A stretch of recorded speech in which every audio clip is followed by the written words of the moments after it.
अंधेरा। बचपन का शायद सबसे पहला और सबसे बड़ा डर, है ना? पर जरा सोचिए, क्या हो अगर किसी का सबसे बड़ा डर ही उसका सबसे अच्छा दोस्त बन जाए? आज हम बच्चों की एक किताब है अंधेरे का भूत, उसके जरिए डर, अकेलेपन और दोस्ती की एक बड़ी ही अनोखी कहानी समझने की कोशिश करेंगे। तो इस कहानी का जो हीरो है वो एक ऐसा बच्चा है जिसके लिए अंधेरा मतलब कोई खाली जगह नहीं है, बल्कि एक जीता जागता दुश्मन है। उसका डर इतना असली है, इतना रियल है कि उसे हर परछाई में एक चेहरा नजर आने लगता है। सोचिए, एक ऐसी हकीकत जो उसे हर पल बस घूरती रहती है। तो चलिए इस बच्चे की दुनिया में थोड़ा और अंदर चलते हैं। एक ऐसी दुनिया जहां डर सिर्फ रात का मोहताज नहीं है, नहीं, बल्कि परछाइयां तो दिन के उजाले में भी उसका पीछा करती हैं। हर रात की वही एक गुजारिश, अम्मी बत्ती मत बुझाना। ये सिर्फ एक बच्चे की जिद नहीं है, आप समझिए, ये उसके अंदर बैठे गहरे डर की आवाज है। और माँ की तसल्ली भी, वो भी इस डर के आगे बेअसर हो जाती है। क्योंकि सच तो यही है, असली डर कभी कोई तर्क, कोई लॉजिक नहीं समझता। और देखिए, ये डर सिर्फ घर की चारदीवारी तक ही नहीं है। स्कूल जो बच्चों के लिए मतलब दोस्ती और खेलने की जगह होनी चाहिए, वही उसके लिए एक और जंग का मैदान बन जाता है। जैसे रात का अंधेरा अब दिन के उजाले में उसे परेशान करने वालों की शक्ल ले लेता हो। उसे एक नाम दिया गया है, नन्हा चूहा। और ये सिर्फ एक मजाक नहीं है, ये तो उसकी पहचान को, उसकी सेल्फ रिस्पेक्ट को कुचलने की कोशिश है।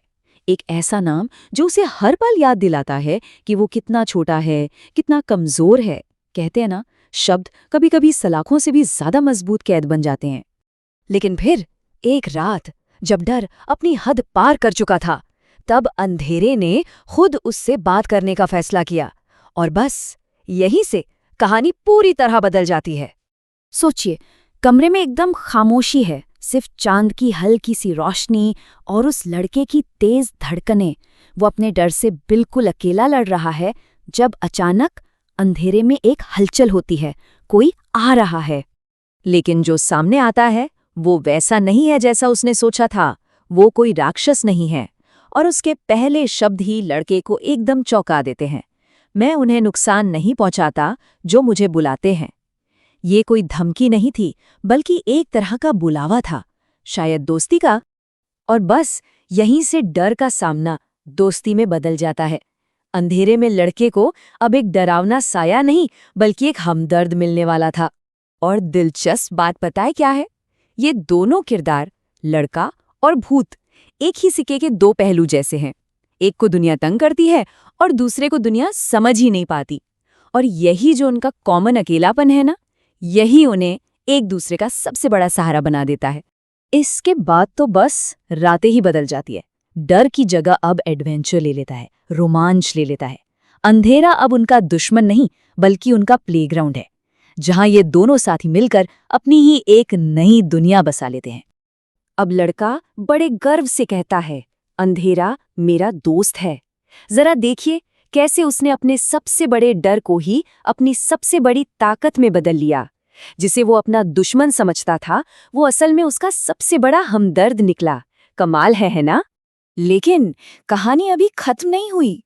इस नई दोस्ती और हिम्मत की असली परीक्षा तो अभी बाकी थी।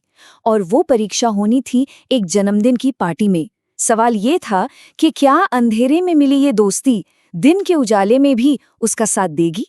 उसे एक पार्टी में बुलाया जाता है, एक छोटा सा न्योता, लेकिन उस लड़के के लिए ये दुनिया बदल देने जैसा था।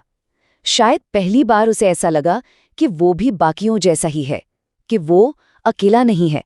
इस तस्वीर में एक उम्मीद की हल्की सी रोशनी दिखती है। मगर पार्टियों की रोशनी अक्सर बहुत जल्दी बुझ जाती है। मेहमान चले जाते हैं और वो एक बार फिर से उसी पुराने अंधेरे और उसी अकेलेपन में घिर जाता है। उम्मीद की वो जो रोशनी थी, वो एक पल में ही जैसे बुझ जाती है। और ठीक उसी पल, जब उसे सबसे ज्यादा जरूरत थी, उसका दोस्त आ जाता है। लेकिन इस बार किसी को डराने के लिए नहीं, बल्कि सिर्फ उसका साथ देने के लिए। उसे ये बताने के लिए कि जब सारी दुनिया साथ छोड़ दे, तब भी वो अकेला नहीं है। ये दोस्ती की शायद सबसे खूबसूरत तस्वीर है। तो इस पूरी कहानी से हमें सीखने को क्या मिलता है? देखिए, ये सिर्फ एक बच्चे और भूत की कहानी नहीं है। ये हमें सिखाती है कि हम अपने सबसे बड़े डरों पर जीत कैसे हासिल कर सकते हैं। उस लड़के का डर हमेशा के लिए चला गया। क्यों? क्योंकि डर हमेशा वहीं रहता है जहां अकेलापन होता है। जैसे ही उस अंधेरे में दोस्ती की एक किरण आई ना, डर खुद ब खुद गायब हो गया। ये बात साबित होती है कि हमदर्दी, सहानुभूति किसी भी राक्षस से कहीं ज्यादा ताकतवर होती है। और आखिर में ये कहानी हमारे लिए एक बहुत बड़ा सवाल छोड़ जाती है कि असली राक्षस कौन है? अंधेरे में रहने वाला वो भूत जिसे किसी ने समझने की कोशिश तक नहीं की, या फिर दिन के उजाले में दूसरों को अकेला और कमजोर महसूस कराने वाले वो लोग? इस पर सोचिएगा जरूर।